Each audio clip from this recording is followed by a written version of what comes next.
Afternoon. I see the Commissioner of DOT is online with us, and the Department of Driver Services is online. Commissioner, how you doing? I see Commissioner Moore and Commissioner McMurray. We're going to start with the Department of Driver Services.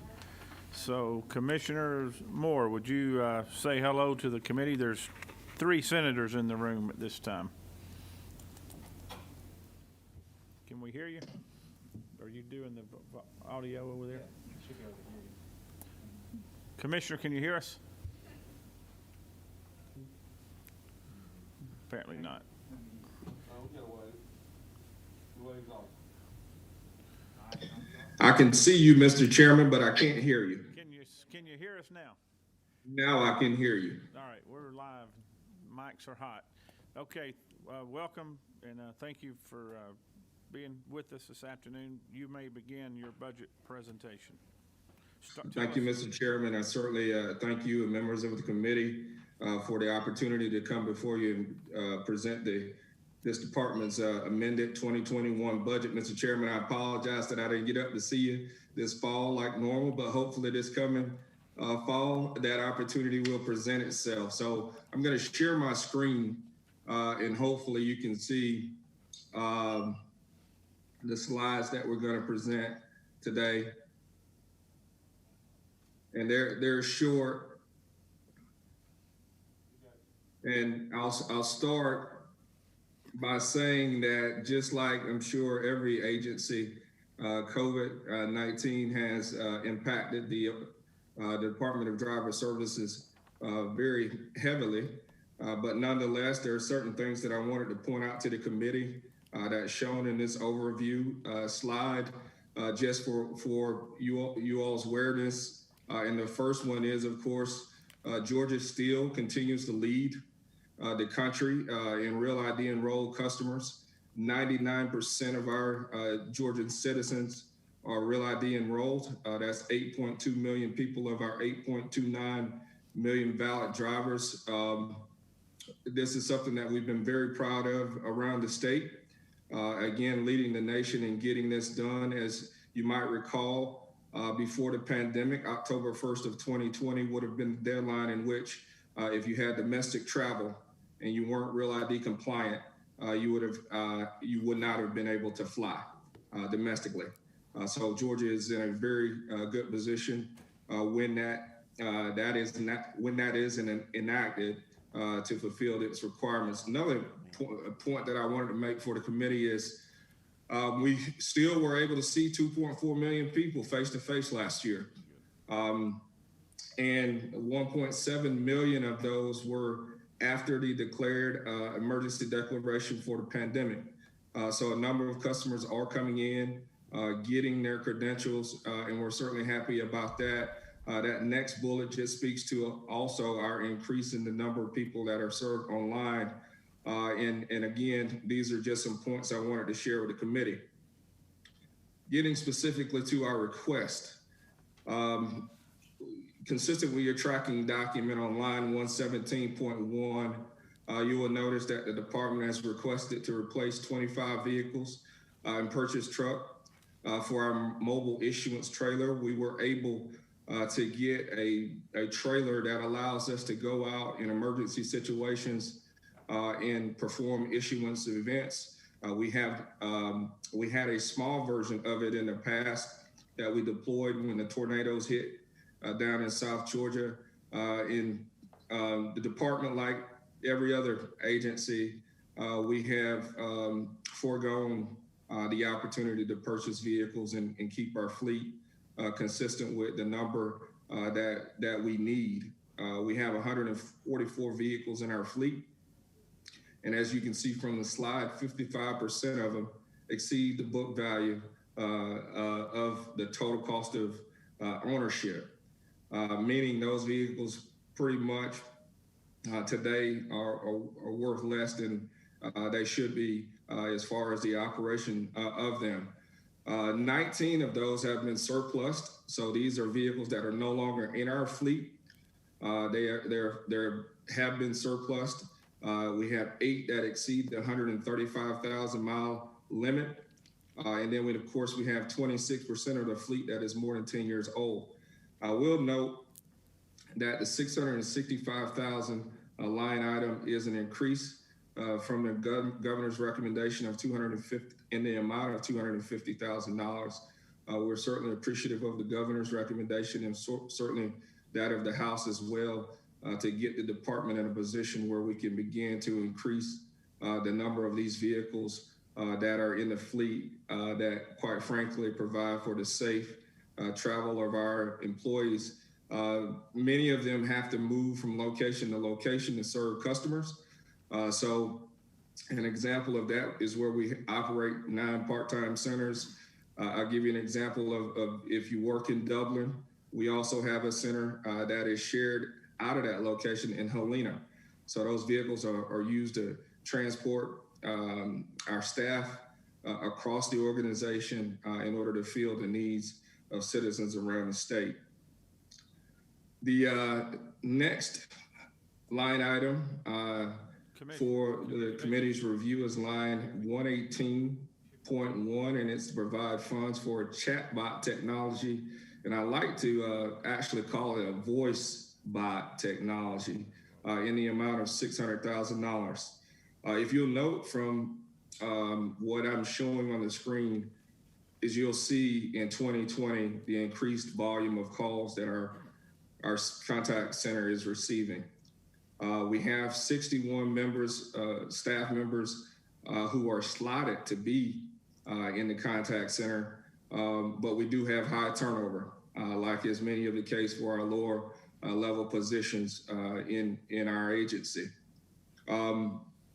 One of the concerns, obviously, is we did not want to make a request from the standpoint of people, even though our volume in 2020 increased by 73%, or right at 870,000 plus customers, 878,000 more customers to be exact.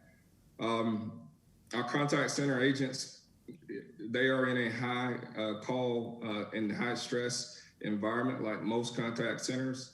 So that, again, that turnover is very high. At this point, we are finding that obviously if COVID situation occurs, if one team member ends up positive, the impact isn't just for that individual, it can be for many other of our contact center agents who are in our contact center. So on average, even though we have 61 full-time employees, or excuse me, 61 employees in that unit, on average, we have about 45 that are actually being able to come to work, either due to COVID-related issues and or issues related to just turnover.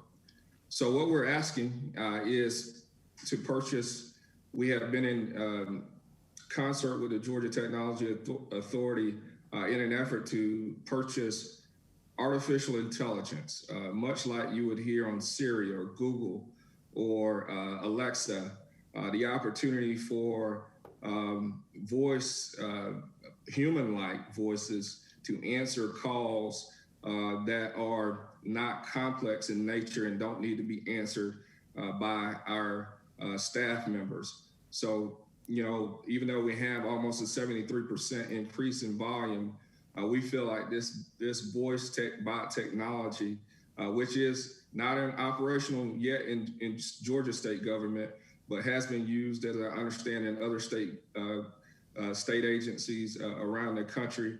And speaking with GTA, we hope to leverage this technology, not just from the standpoint of it being beneficial for our agency, but hopefully beneficial for the state if proven successful. So those are the two requests that we have. And one thing I wanted to end with it before I answer any questions that may come before the committee is last week on January 18th, the agency launched our Drives initiative. This is an initiative, of course, that was in concert with the Department of Revenue. They were able to launch that technology last Memorial Day. We were able to leverage it right after the MLK holiday. And if your offices are receiving a number of complaints, which is normally not as high as far as the Department of Driver Services is concerned, we've been very happy to be able to serve customers very effectively and efficiently. We expect those calls to subside in the coming weeks as this technology is adopted by our team members. Certainly, they were trained. They have been working for months to get prepared for this system. You might imagine at the point that it's actually delivered and trying to. It's different when you're actually implementing the new technology with customers coming in. So we expected that adoption to have to occur. And we've seen every day since January 18th that the numbers have gotten better. So we expect that to continue. With that, Mr. Chairman, that concludes my presentation, and I'll certainly be happy to answer any questions from the committee. Thank you, Commissioner. Can you hear me? Yes, sir, I can. I had a question about the vehicles you wanted to replace.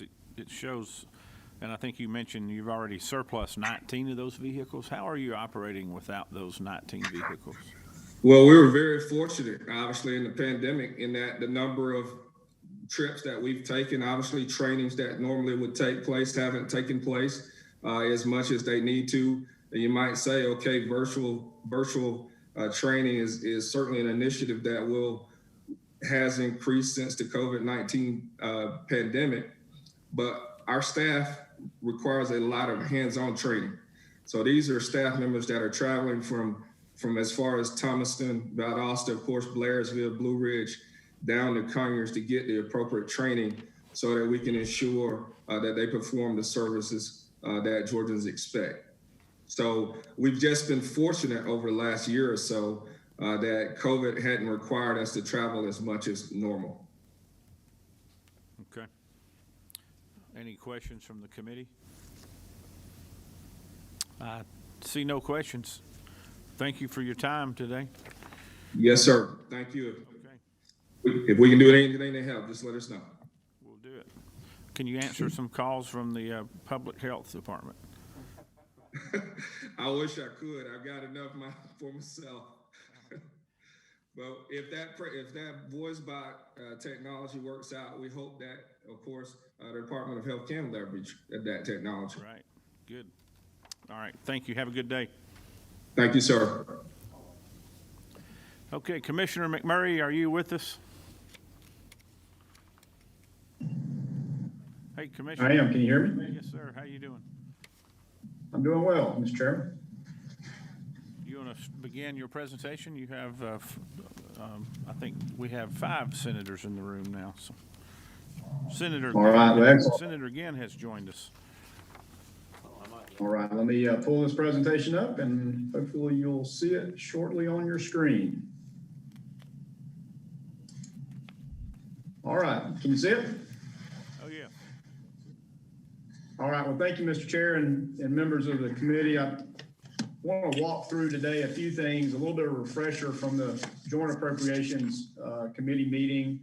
Highlight a few of the great outcomes we had in FY20, as you just heard from the Commissioner, the challenges they had, just like all agencies have had through FY20, but also share some data that informs us about what we're seeing as traffic patterns, also how that turns into revenues, and finally the FY or amended 21 budget, how all those things sort of relate together. So let me move forward to the next slide and just remind you of some of the great outcomes we shared the other day in our meeting. Always like to focus on bridges because they're vital to our state's economy and moving commerce throughout the state, being it freight, logistics, agricultural projects, et cetera. Had a good year last year by inspecting over 7,500 bridges. That's half of all the bridges in Georgia, state-owned and locally owned, being cities and counties. Made some nice investments into maintenance, which preserves the lives of the bridges, so we don't have to replace quite as many as fast as possible. I will tell you that Georgia has a really good ranking when it comes to bridges. We have about 3% or less of bridges that are in poor condition but that still translates to over 1,500 bridges that need to be replaced due to structural deficiency or load posting where they can't hold a legal load. So still work to do. Over to the top right is right-of-way, and I highlighted this one again to show that over almost right at 1,700 parcels of right-of-way were purchased last year. And as I mentioned before, purchasing property during a pandemic became a little different, right? So we had to use technology, Zoom calls like this, and to meet with people and talk to them and negotiate and ultimately settle and take possession of property to advance projects. Represented a $232 million investment. And then bottom left, I always like to just sort of show the body of work. So getting projects out the door to the benefit of Georgians in FY20, 301 projects were bid, totaling $1.27 billion. Not only did we bid that amount of work, but we closed out a little bit more or finished up projects and closed them out of 318 projects, representing $1.1 billion. And sort of the portfolio of ongoing work out there is right at $956 million that was still ongoing. And I always remind everybody to go back to that body of work from Carl Vinson's study done several years ago, looking at state fund investment, in which that study found that for every $1 million invested in transportation, there was an $850 million indirect benefit to the economy, not directly related to construction, but a secondary benefit. So if you translate what we bid in 20, that translates to a $1.1 billion benefit to the economy outside that direct spend. So again, infrastructure does have a positive effect on the economy. I show you the professional services and remind you that we can't do all this work ourselves with our staff. We outsource the largest portions of our work, and we did over 1,000 professional services contracts at over half a $555 million to drive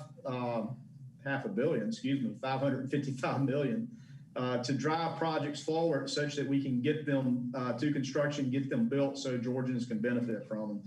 And the thing I'm most proud of on this slide, again, is the small role that the men and women of Georgia DOT have played in COVID-19 state response and helping moving supplies and helping with traffic control and the like. And we're just glad we could be part of the team for the state's response and through the pandemic.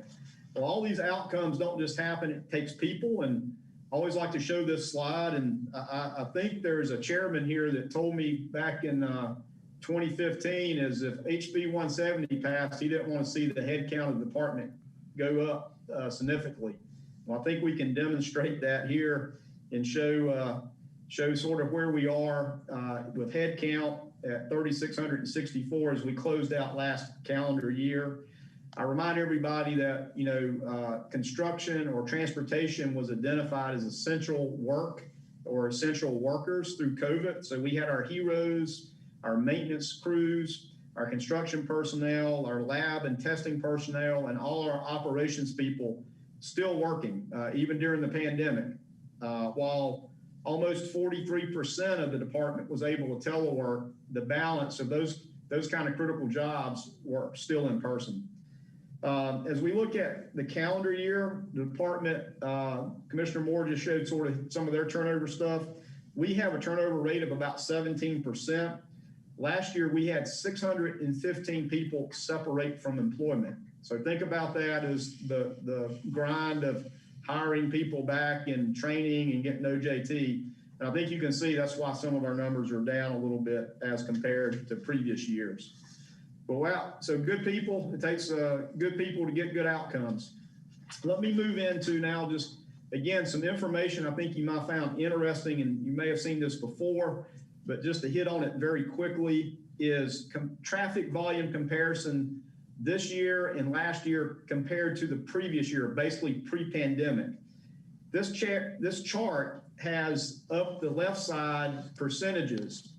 0% where the arrow is means that traffic is essentially the same as it was last year, same day of week, let me put it that way. So this is a same day week of comparison from one year to the next.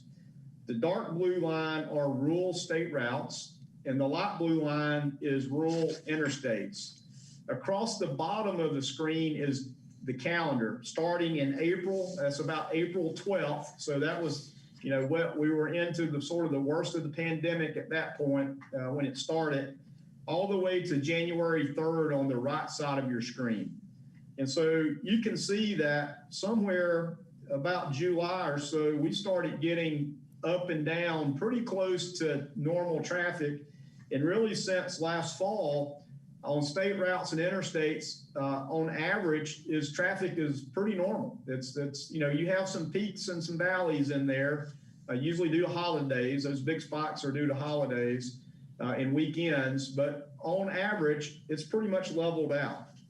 Now, when we come in at the next slide, same kind of data, but this is urban state routes and urban interstates. The purple are the urban state routes, sort of the main arteries in and out of Atlanta, basically. And also the purple is the red is the urban interstates. A little bit different story here. As you can see that it hasn't recovered quite as much, but as you really get to the right side of that screen, and it's probably hard to see, but we're within about 10% of normal on a basis. And in fact, we're seeing congestion again build in the afternoons, not near as long as it has been in Metro Atlanta, but we are seeing spot congestion, certainly due to incidents, which are up, but mainly due to volume building back as well when you hit those thresholds. Not so much in the morning, though. We're not seeing a lot of congestion in the mornings routinely. Now let me move to the next slide, what I think is a very important slide, and it's different data. So up the left side is actually how many trucks, tractor trailers, if you will, are moving on the interstates in Georgia. The orange line is the current, being what we're experiencing now. The gray line was last year's comparison back to the same time period. As you can see, all but except the very left side of the screen, which is back in April, the orange is above the gray, meaning that truck volumes are higher than they were pre-pandemic. And that certainly goes to how the supply chain reoriented itself and how we are all probably getting more home deliveries than we ever could have imagined. And so all that happens through freight and logistics. So I'd always like to show that slide because I'll make a relation and a tie back to it in a moment. So with traffic comes consumption. And last year I shared this slide with you and especially was concerned with the trajectory of 2019 or 2020. This is fiscal year, by the way, fiscal year 2020, that red, and you can see the effect of COVID on consumption over on the right side of the slide. The gold is FY21. So we started July with actually more consumption than we had in July of 2020. So you can see that, or compared to the previous year, I'm sorry. And then you can see it sort of dipped down, but it has sort of leveled out as that traffic, those traffic volumes I showed you on rural state routes and interstates, and now even in the urban areas still being down about 10%. Consumption for gasoline is trending very similarly as it was last fiscal year, which is a pretty good sign, all things considered, in my opinion. Now, how that translates to diesel, I just showed you the chart with the trucks. Well, diesel is up. Consumption is trending up. You can see the gold line as compared to the red line. And in fact, it's at all-time highs so far. These charts lag a couple of months. They come from the EIA prime supplier volumes. So we have a little bit of a data lag here, but I don't suspect that we're going to see a big change in those because the freight volumes as we get are still up. So that's all pretty good signs, I think. And again, all things being relative to COVID. So we've seen traffic volumes, we've seen consumption, that drives revenue. So let's talk about revenue for a moment as it relates to the excise, to gas and diesel. Collections this fiscal year through December are trending 0.1% up. So that graph looked about the same, well, it's 0.1% up. So it's very close, as I talked about. Interestingly to note, if you look at these bar charts, since October of last year, consumption's actually higher than it was last year, or 2019, pre-COVID, okay? So pretty amazing to see that, you know, we're actually more consumption going on there. And then the other thing I'd share with you is we always focus on the prior year's audited motor fuel collections.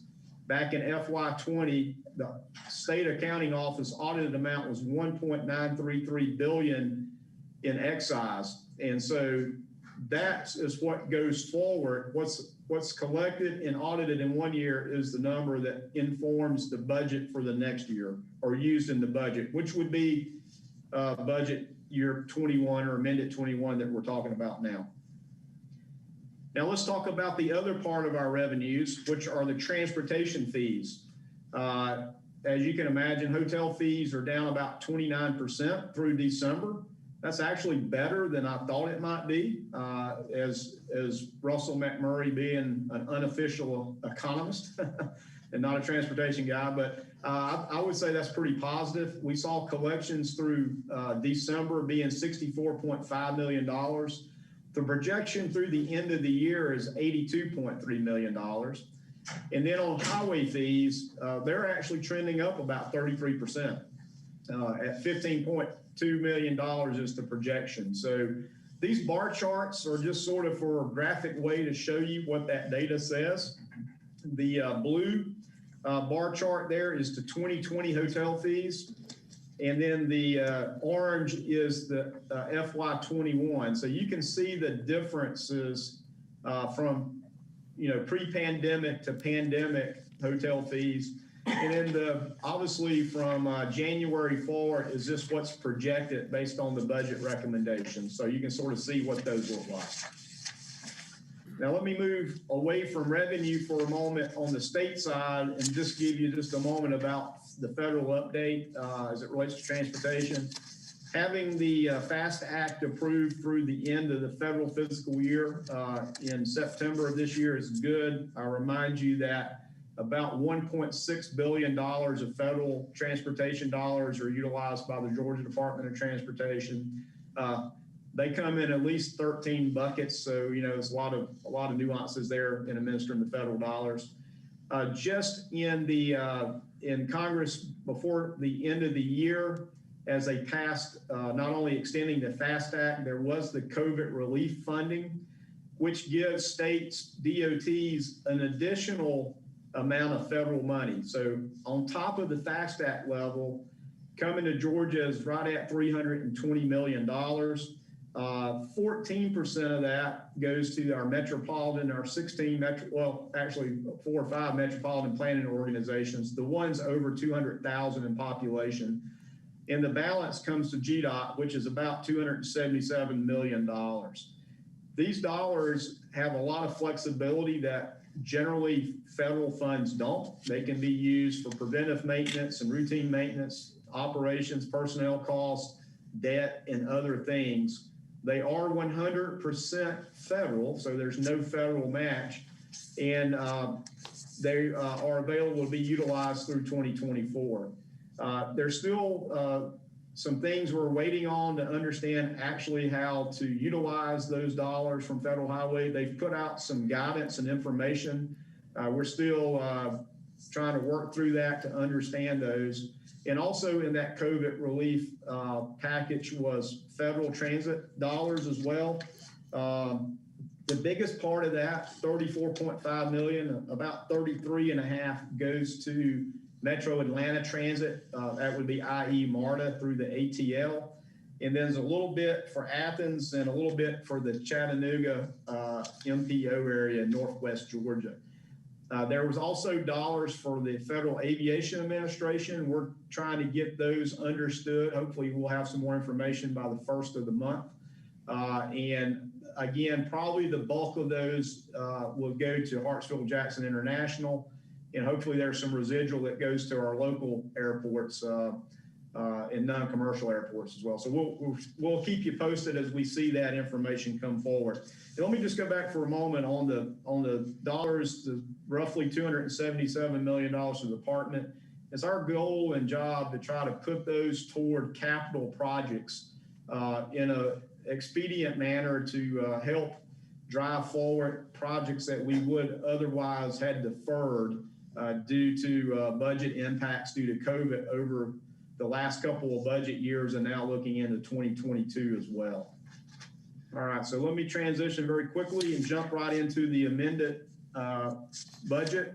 This gives you a overall basis of what the total budget is, starting with our base, including the change to excise of 159.119. So if you remember, I told you that the audited amount a minute ago totaled 1.93 or so. The way you get that is you take the basically part of the 34.3 million in that change, add to the 159 million in the change, back to your base excise, and it marries up to the audited amount. A little bit hard to see in that math, but trust me, it's all in there. So the under none excise, under the FY21 base, you can see that 12.8 of the basically non-excise dollars moves to the ATL. 330,000 goes to Greta, the Georgia Regional Transportation Authority. And then the balance is what comes to the department to be utilized in the various programs. So that all totals to $2.034 billion. So let's look at where those dollars are deployed. We like to show this chart because it's more reflective of the major buckets of more of a functional use of dollars. And so we're going to show where these dollars are used. The strike throughs are the difference between the House version and the governor's recommendation. The first big bar, the biggest bar at almost 50%, is what are called capital programs. That's basically 3 of our budget programs combined that does capital construction, capital maintenance, and local roads administration of federal projects, the state portion of that. The next bar is general operations, which is right at 11%. It actually is 5 of our budget programs combined together. That's construction admin. That's the functionality of basically delivering a project from concept all the way through construction. It also includes the departmental admin, our data collections office, the planning division, and traffic management. Next is the local maintenance improvement grant. That is at 10% of the excise collected. Again, going out by formula distribution to our cities and counties, a great program there. The next big bar there at 21% of the program is routine maintenance. And I would tell you that over half of that, or right at half of that, is basically contract maintenance work. And the rest of it is internally administered maintenance by the men and women at GDOT. Next, you see payments to Serta, which is right at 5% of the overall budget. Intermodal is $21.9 million, which represents about 1% of our overall budget. And lastly is our GEO bond debt service, which reflects about 5% of the state budget. Let me take a deeper dive now into the changes from the governor's rec to from the House, the changes the House made. And I believe this is, if you're on page 6, 331.1 is where you'll find some of this information. The change was a reduction in 18.1 million out of the capital maintenance program, which gets redistributed into the 3 programs below it, the construction admin, department admin, and payments to Serta.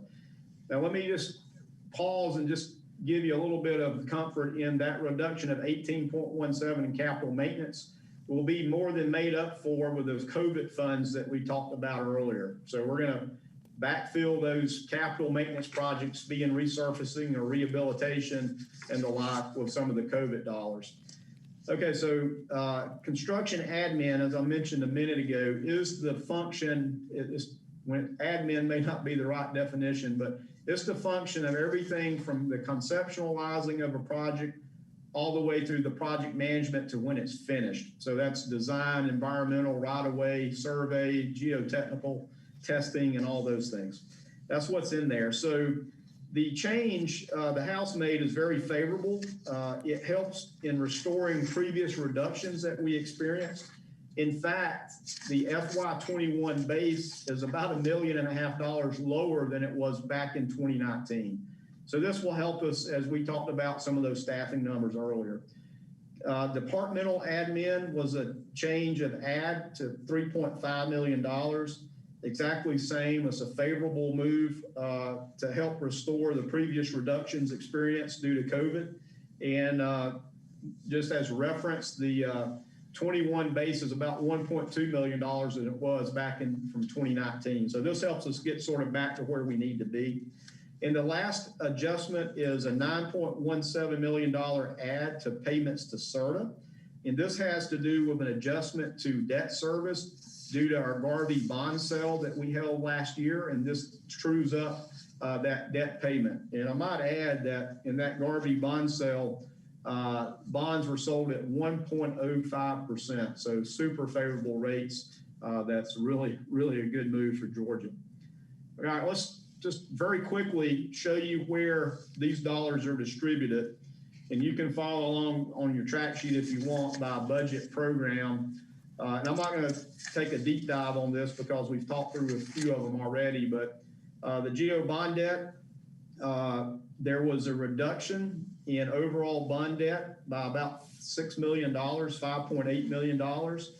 And then the other part of that is being reduced from motor fuel. And I'll show you on the next slide where we're paying some of that bond debt with those transportation fees. You can see capital construction's the next budget line item there with a pretty good add. In fact, adding the $52.6 million, that gets us within about 4% of where we were in Amended 20. So the effects of COVID sort of we're sort of working our way back due to the effects of COVID. So that's a pretty good move there. I've talked about capital maintenance and construction admin. You'll note the change down in LMIG. That's the true up to match up to the excise collections. So that's a good add of 15.9 to LMIG. And then the other add is in routine maintenance. I'll just highlight is the $35.1 million. $25 million of that goes to our maintenance contracting to the small businesses throughout the state. Then the other portions of that goes to striping, herbicide, and restoring some of the litter pickup that we had previously, our contracted litter pickup that we had taken out in the 21 budget originally. So that's the major changes as it relates to motor fuel. The next slide is just a slide showing where the fees are used.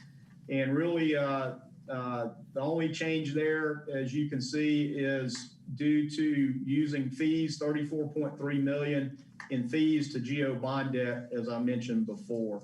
So if you took the 34.3 and about the 5 million that I talked about earlier, you would come back with the 40 million that you saw on the previous slide, the reduction. So just a matter of using fees and motor fuel to pay GO bond debt instead of all motor fuel.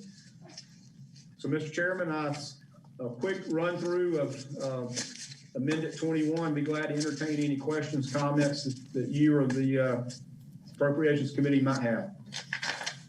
Thank you, Commissioner. We appreciate your hard work, and I've seen most of these numbers previously. In the original joint session we had 2 weeks ago, I looked at some of these graphs as well, but maybe I'm just not looking at them correctly. The revenue numbers don't necessarily correlate with the traffic numbers and the patterns during the COVID era for the last 12 months. Do you understand what I'm saying? In other words, the revenues are up, but traffic's still down. So do you have a thought on how that could be possible? Yeah, actually, sort of, if you look back and delineate the fiscal year, then we're not seeing that big a difference in traffic volumes. I should have probably put a fiscal year delineation on those charts. rural interstates and rural state routes are effectively, quote, normal as compared to last year pre-pandemic. And then the rural interstates and rural state routes, urban interstates and urban interstate routes and interstates are within about 10% of where they were last year. And we're seeing those continue to trend even closer back to normal.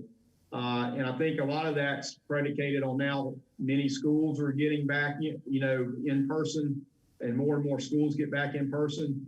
So there is a little bit of a correlation there, Mr. Chairman. I probably didn't do a good enough job of showing that. If you look back on the left side of those charts, back into March and April of which would have been last fiscal year, then yes, there was a significant decrease there. Okay. Let me see if there's any questions. Any of the other members here? Anybody? No questions? The funding that you're anticipating from the feds, some of it will be earmarked for aviation. Do you, based on the language that the House put in the budget here, it's $400 million of anticipated funding. Do you have any idea where that money could be spent if we were to get it? It's not going to be budgeted in the state budget, but it would be available to be used. Is that all Atlanta Hartsfield money? Yeah, as I looked at that note added, that seems to reflect the previous CARES Act funding, which was back early last year. And all those dollars we have distributed either directly, FAA distributed the largest portion of those to Hartsfield-Jackson. The rest of that was distributed around to our local 102, 130 local airports. So we've already sort of taken care of those dollars. We do expect, though, in the COVID funding from December, there will be some amount to the airports. Again, we anticipate the largest share for commercial air carrier airports such as Hartsfield, Savannah, Augusta, Columbus, ones with air carriers. So we're still just sort of waiting to parse through the exact numbers, and that's why I didn't have a number on there. So we'll make sure, and that's a real benefit too, I might add, to those airports. Any little bit certainly can help. Are those typically capital construction projects that those funds would be used for, or would it be operational? So they're very flexible. The CARES Act was extremely flexible, that pretty much allowed for everything, including operations, payroll, et cetera, which previously had not been the case. And that seems to be the case again with the December COVID relief funding package as well. Okay. I think Senator Beach. The challenge is the details of how you operationalize that. So that's sort of where we're hit a pause and trying to understand exactly how you operationalize some of those federal dollars.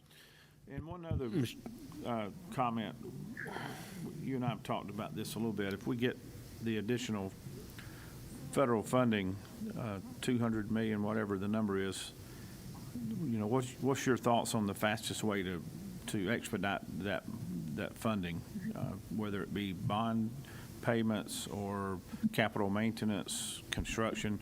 Obviously, it takes a while to spend it on new construction. What's your thoughts on that? Yeah, Mr. Chairman, we want to make sure that we can deploy those dollars effectively and efficiently that help with the intent, which is keeping Georgians working over a period of time. And so we're exploring all the flexibilities given through Congress and through USDOT Federal Highway to see how we can best deploy those dollars that makes the most sense, and that we can get a work out there that due to the lack of funding due to COVID and impacts that may have been deferred or pushed back, and what we can accelerate to bring forward and do that strategically. I reflect back to stimulus of many years ago, which did not have a lot of flexibility, and we had to put a lot of money just into resurfacing projects very quickly. Not to say that we don't need to do resurfacing projects. That's taking care of our roadways and stay in good repair is always first and foremost. But these dollars seem to offer us more flexibility. We're going to explore that fully to make sure that we can do the best with these dollars for all of Georgia that we can. Okay, thank you.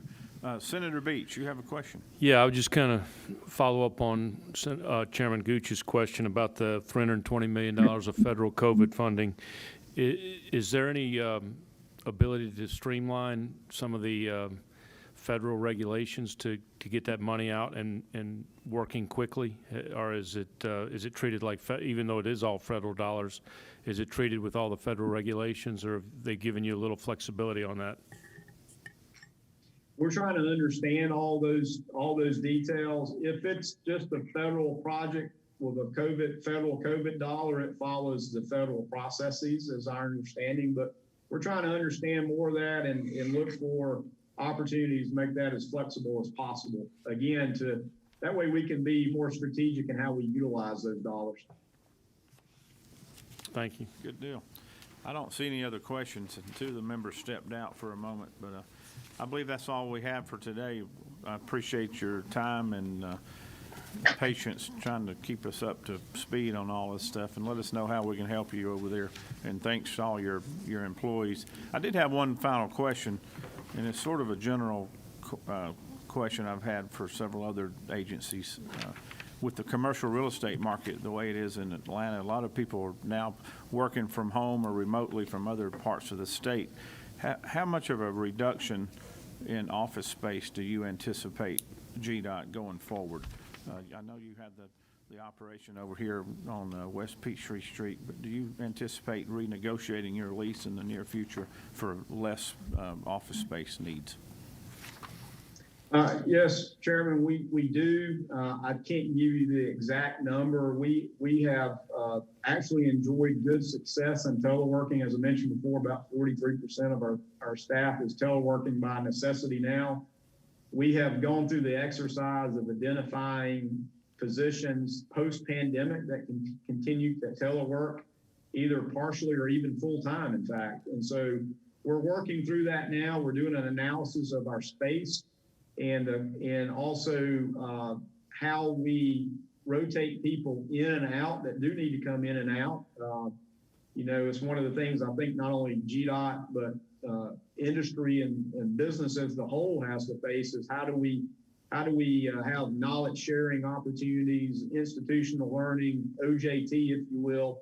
And so, that takes some human contact in our opinion. So we're trying to parse through that such that, again, we do anticipate, square footage reduction, or even we're actually taking a little bit step farther, looking at consolidation as well. And I know you and I have talked about consolidation and being efficient, over the many years. And so we're sort of looking at all the above across the state, not only here at One Georgia Center on West Peachtree, but across the entire state.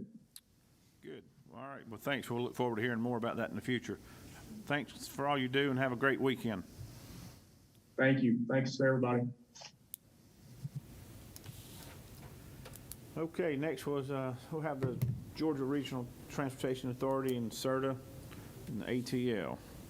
Come on up, Mr. Tomlinson. How you doing? I'm doing good. How are you? Doing well. You can pass those out if you don't mind.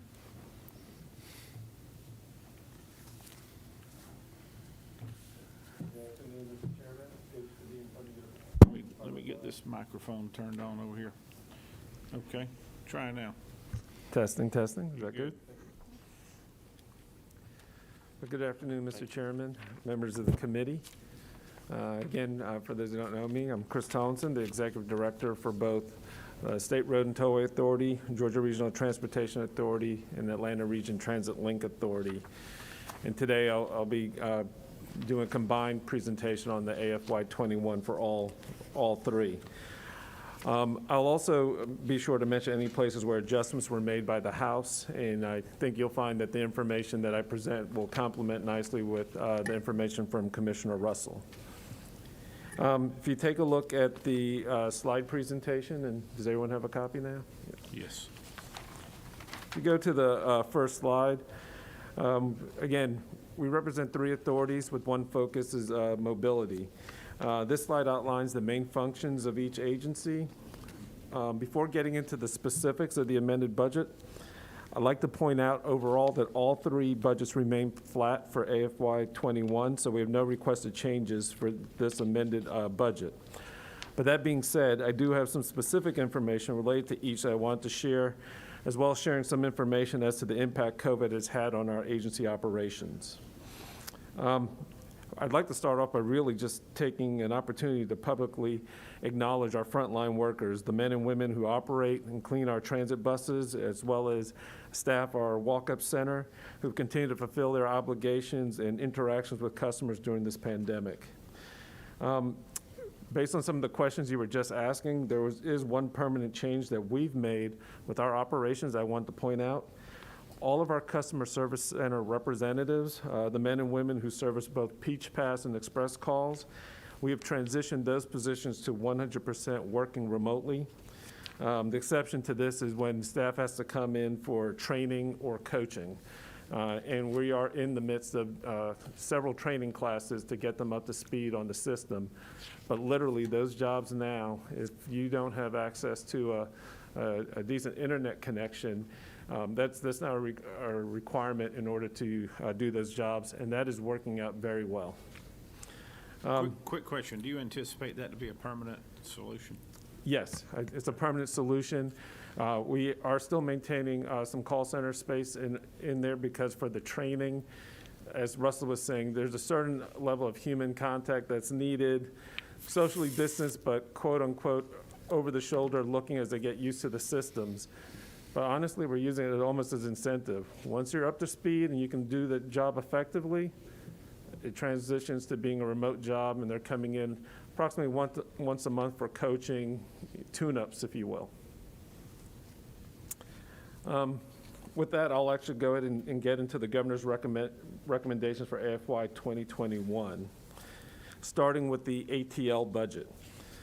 So the governor's AFY 2021 budget, as I said, for the ATL remains flat. You will see in your tracking document on line 78.1 that the House added a yes item reflecting the continued use of CARES Act funding. This is one-time funding that we continue to spend related to the pandemic. During Commissioner McMurray's presentation, you heard us talk about CARES Act funding, and now we talk about COVID relief funding. CARES Act was the funding that came earlier in calendar year 2020. COVID relief is how we refer to the funding that was just came out in December. But of that, we received $25 million. To put that in perspective for you, in terms of federal CARES Act funding, the state of Georgia received $522.23 million. Metro Atlanta region received $370.94 million of that 522. Express received $25 million, and MARTA received $298 million of those dollars. Again, as Commissioner McMurray mentioned, those are very flexible dollars that can be used at 100%, and in large part, it's being used to shore up our operational and maintenance budget. On the planning side of our operations. Can I stop you there? Yes, sir. Do you have a plan for how you're going to spend that $25 million? Yes, sir. We're using it to shore up our operational budget. One of the things we did during the pandemic was there was a period last year where we suspended fares. This made up the shortfall in fare revenue. And as our expenses have remained more or less constant, even though the ridership and therefore the revenues are down, it's closing the gap. It's one-time money, but it doesn't expire. So it's also a critical component of how we are going to meet our FY22 budget. So you'll hear me talking about it again when we get to the FY22. Can you share that plan with us? Not this moment, but after today?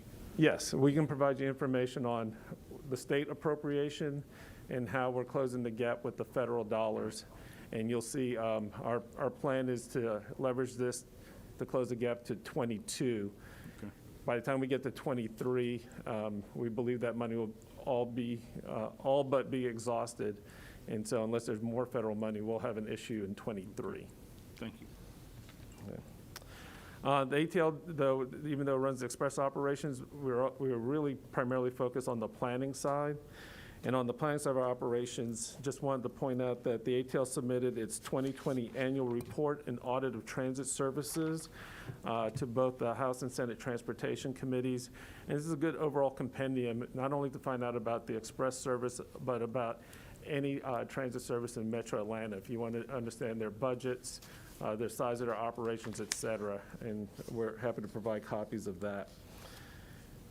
The other thing that we did in FY 2020 was we approved the 2020 update to the Atlanta Regional Transit Plan. This is a comprehensive plan of all potential and actual transit projects happening. That's required. We update it every year, and last year we did public outreach.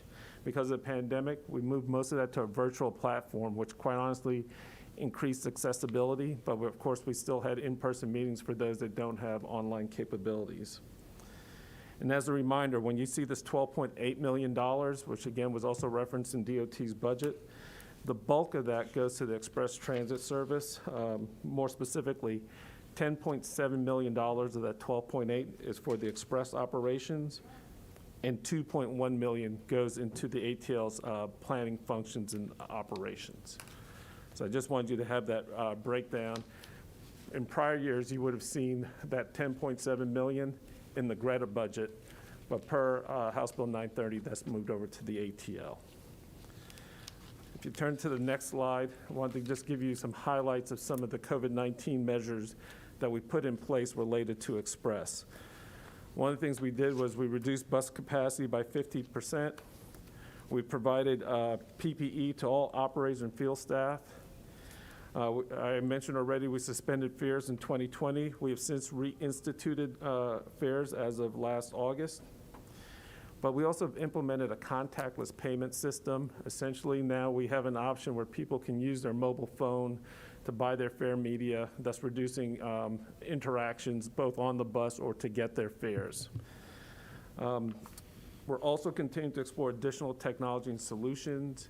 We're coming close to hopefully making a decision to put ionization units, basically charging the air itself to help neutralize the virus on the buses, as well as exploring the use of driver barriers to further shield operators and passengers.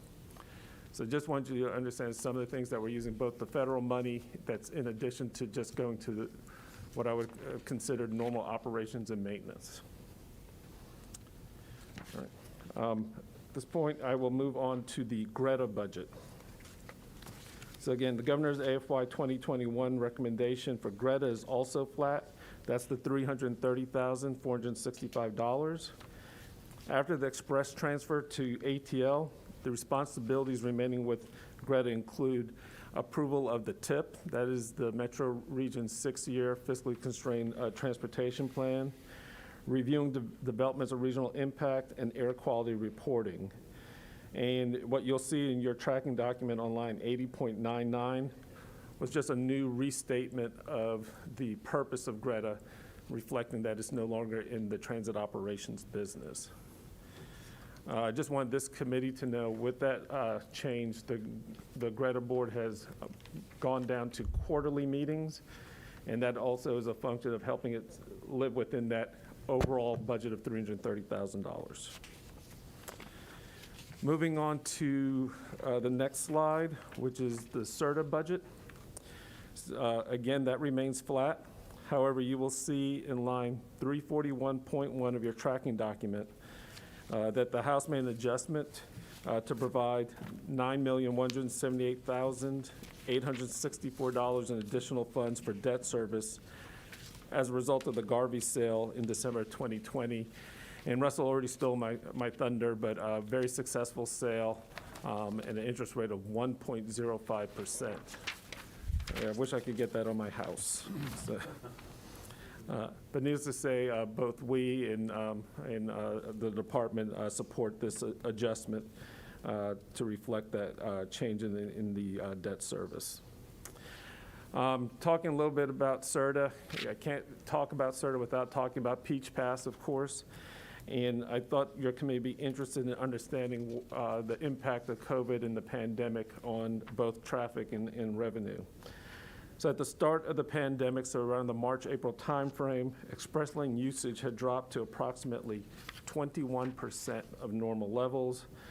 And correspondingly, gross toll revenues were at 12% of the levels that we had projected prior to COVID. That being said, as I stand here today, I'm happy to report that express lane use going through about mid-December, we gathered these statistics in arrears, but through mid-December was that traffic volume or trip volume was back at it was up to 68% of normal. Gross toll revenues were at 56% of their pre-COVID levels. And since April, every single month, month after month, we've seen both an increase in the number of trips and correspondingly in revenues, and we anticipate that trend continuing. Again, Commissioner McMurray has already outlined that in the metro area, we're already seeing traffic levels at about 85% of normal. And I would just point out to everybody, pre-pandemic, traffic was so bad, even if the traffic levels never get back to what we were at 100% before, fortunately, and for the program, but unfortunately for all of us who have to deal with it, at 85%, you have congestion.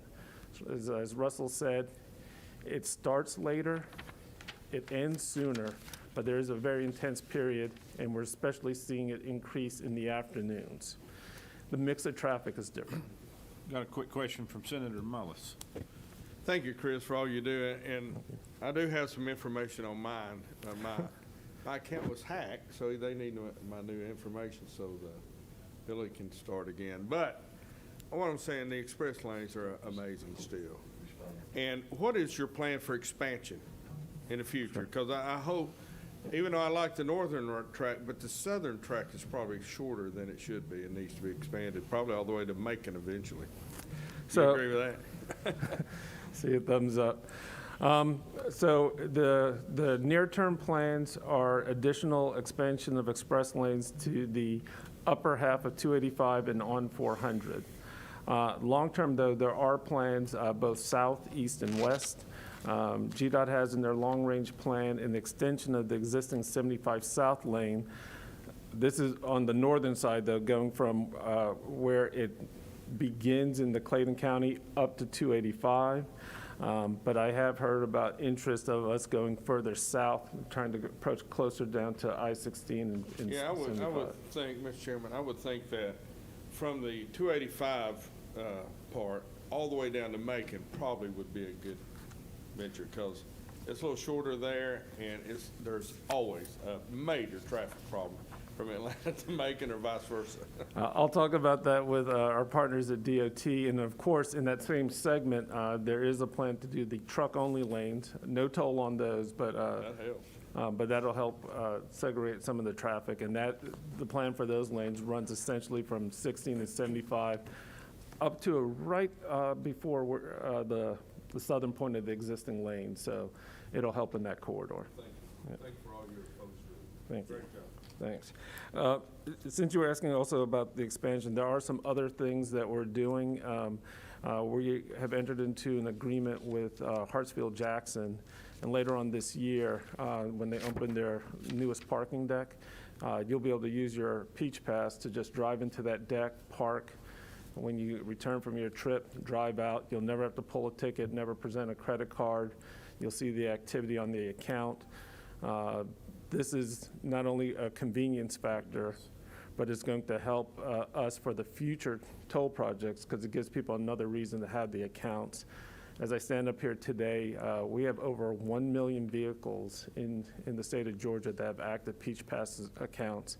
And I'm now starting to hear from chambers of commerce and other developers who are inquiring about possibilities of trying to tie Peach Pass in with either gated subdivisions or gated apartment communities, again, for access control.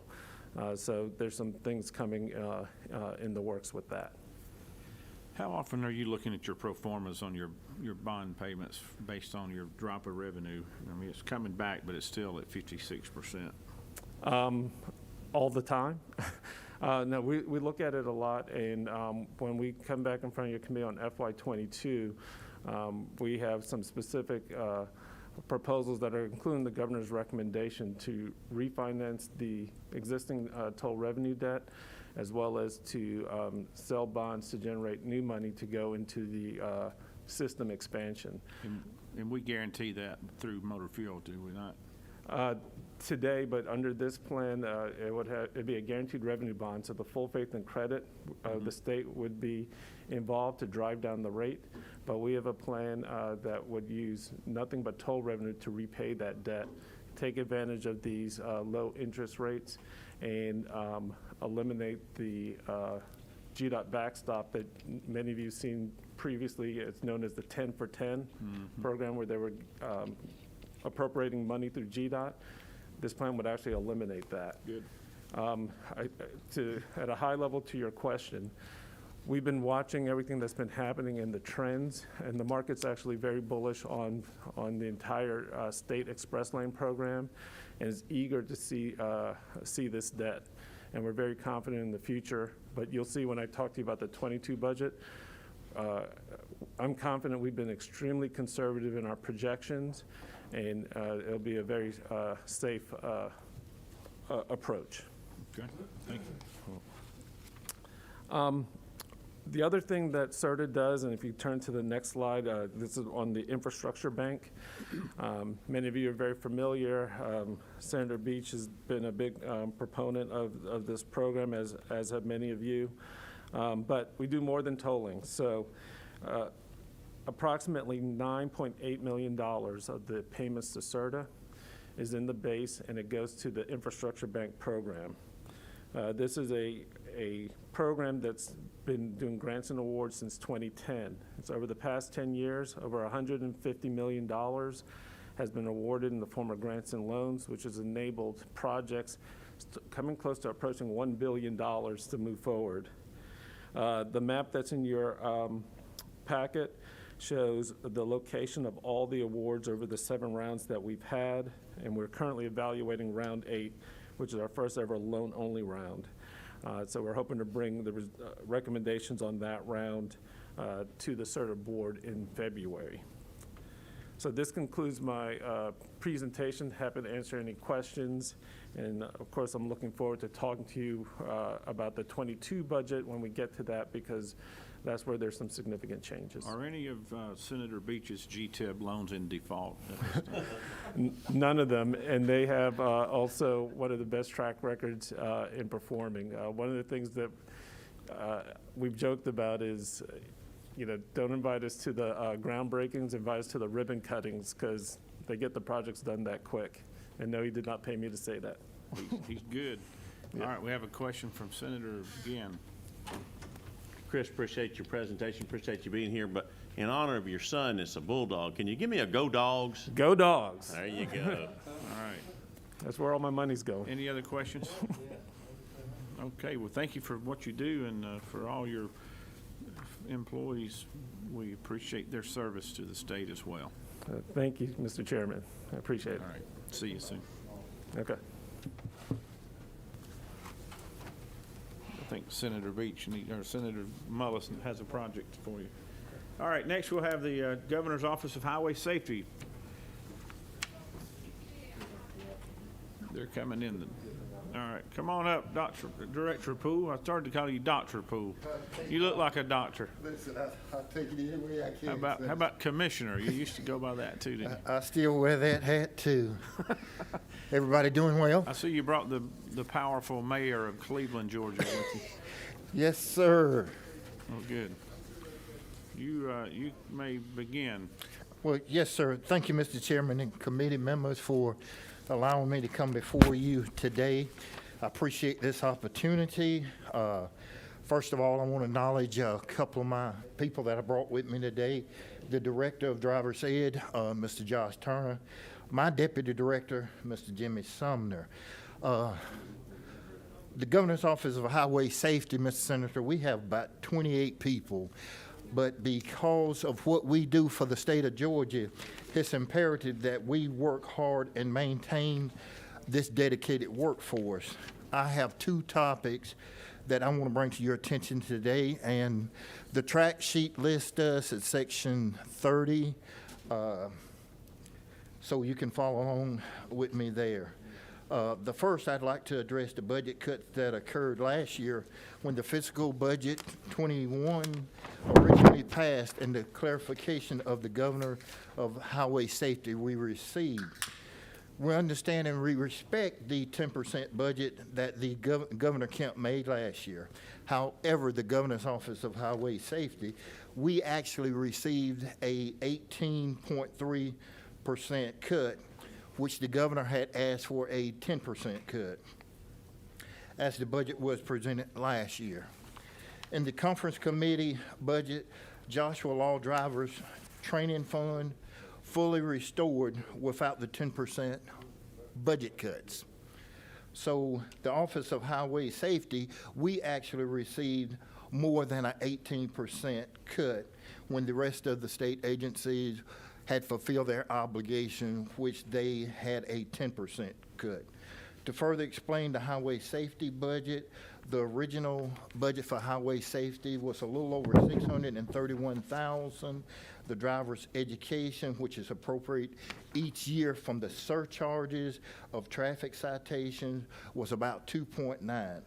Therefore, the Office of Highway Safety resulted in an actual over 18% cut, which gave us a $115,000 cut. So when you look at the dollar-for-dollar match with the feds, we received a $231,000 cut. So the cut significantly impacted my agency to do their job when we closely work with subject matter experts out in the field.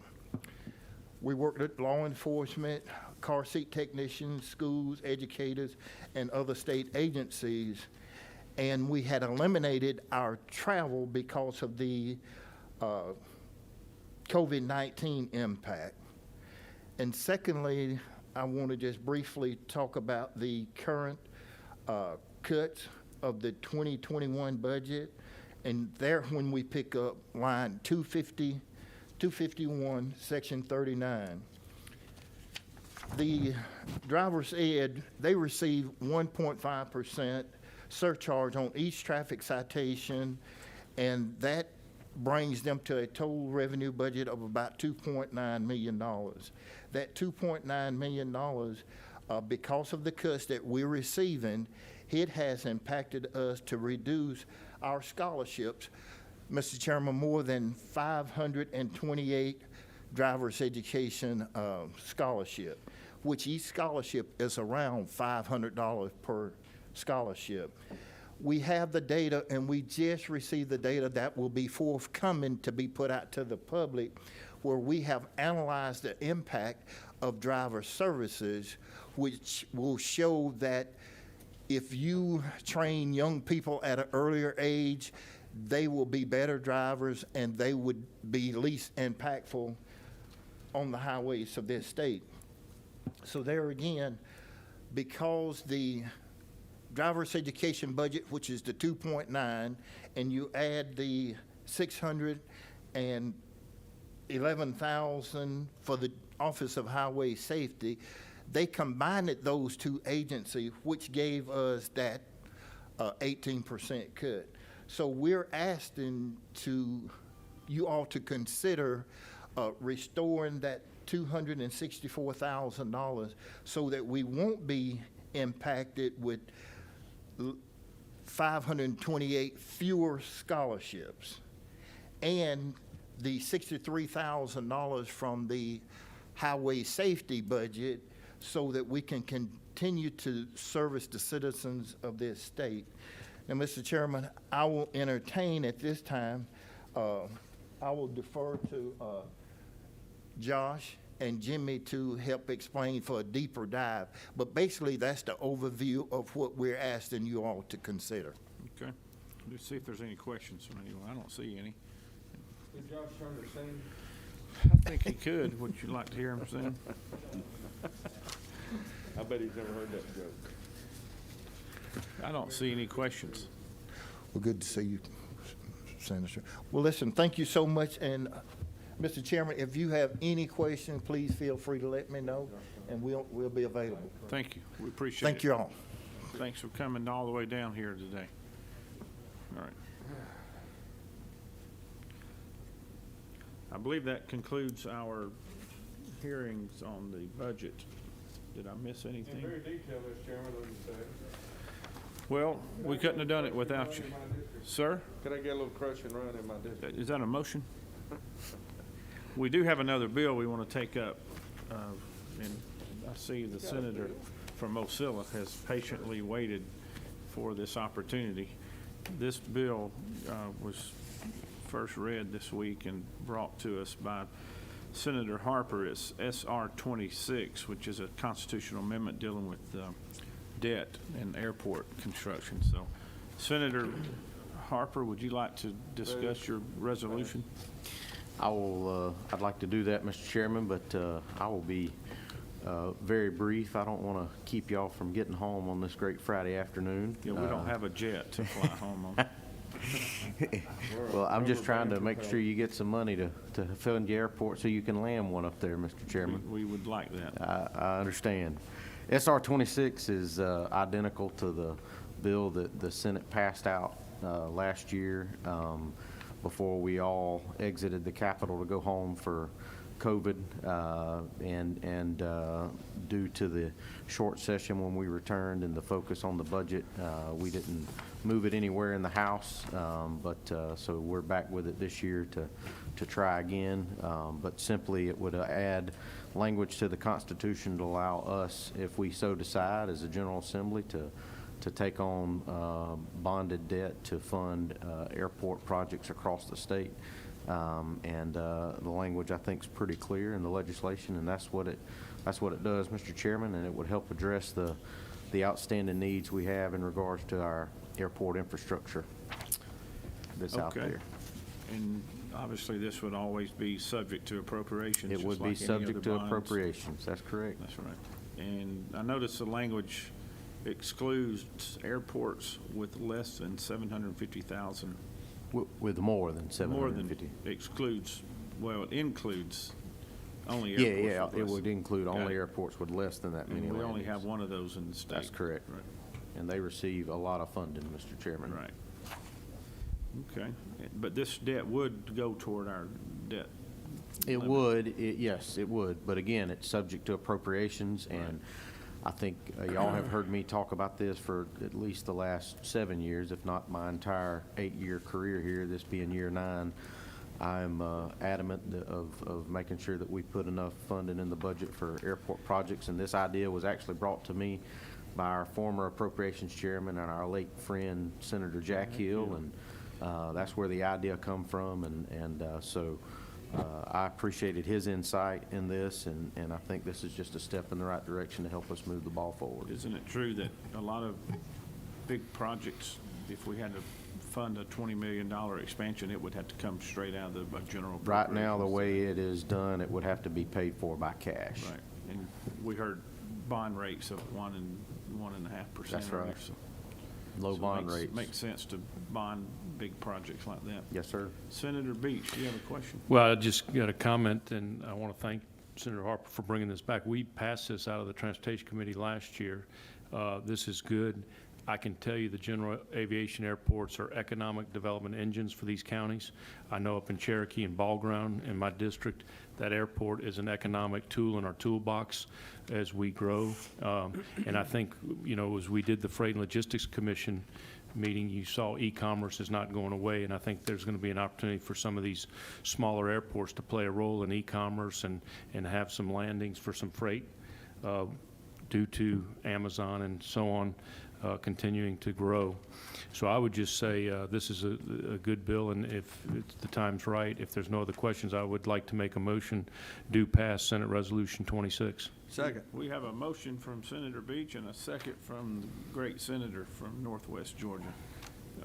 And I'm assuming this would allow for the acquisition of existing airports too, is that right? If there was a, Yes.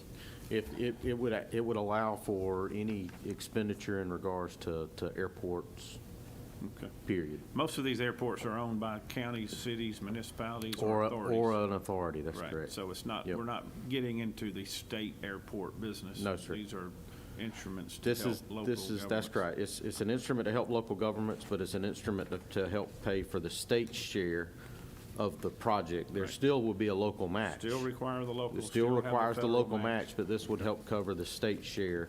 And in most cases, that share is 90%. In some cases, it's 95%. In some cases, it's lower than that, depending upon how much of that may be shared So with you federal could- dollars. Theoretically, you could have a bond package like we do for the university system of Georgia. You may have 20 projects for one bond issue. That's correct. Okay. Yep, we could. We could have Everybody clear? multiple airport projects. I'm sure it'd be a lot less in the University of Georgia system.